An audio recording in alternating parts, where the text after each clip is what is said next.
আসসালামু আলাইকুম ওয়া রাহমাতুল্লাহি ওয়া বারাকাতুহু। সম্মানিত প্রিয় উপস্থিতি, আজকে এই ভিডিওতে আমরা আলোচনা করব স্বপ্নে মলমূত্র ত্যাগ করতে দেখলে কি হয়। আপনাদের সাথে যুক্ত আছে আমি মুফতি জুবায়ের বিন ইমাম।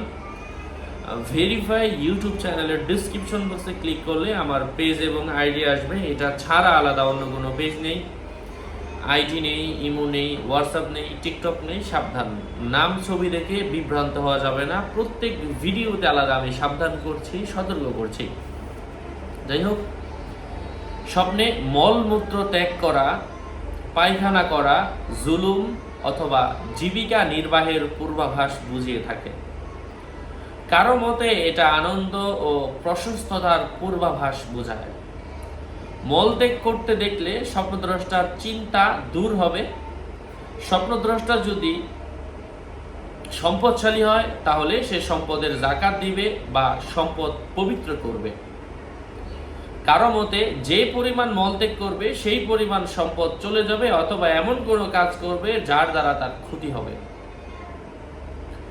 সফরের অবস্থায় অধিক মলত্যাগ করতে দেখলে সে আর সফর করতে পারবে না। সফরের পথ তার জন্য রুদ্ধ হবে।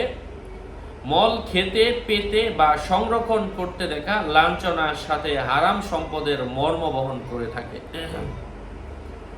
কারো মতে তার উপর আল্লাহ তাআলার গজব পতিত হবে ও অপমানিত হবে, বা কখনো লোভের বশবর্তী হয়ে এমন কোনো কথা বলবে যার দ্বারা সে লজ্জিত হবে বা এলেম ও সৎ কাজ থেকে বঞ্চিত হওয়ার সম্ভাবনা রয়েছে।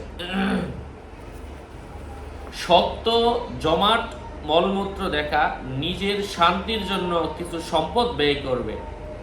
তরল পায়খানা দেখা অধিকাংশ সময় ব্যয় করবে। নির্দিষ্ট পরিচিত জায়গায় মলত্যাগ করতে দেখা, টয়লেট ইত্যাদি, তাহলে সে স্বেচ্ছায় কোনো নির্দিষ্ট কামনা বাসনার কাজে সম্পদ ব্যয় করবে। অপরিচিত জায়গায় মলত্যাগ করতে দেখলে স্বপ্নদ্রষ্টা স্বেচ্ছায় কোনো অজ্ঞাত স্থানে হারাম সম্পদ ব্যয় করবে, যাতে সে কোনো সওয়াব পাবে না এবং কোনো প্রশংসাও তার ভাগ্যে জুটবে না।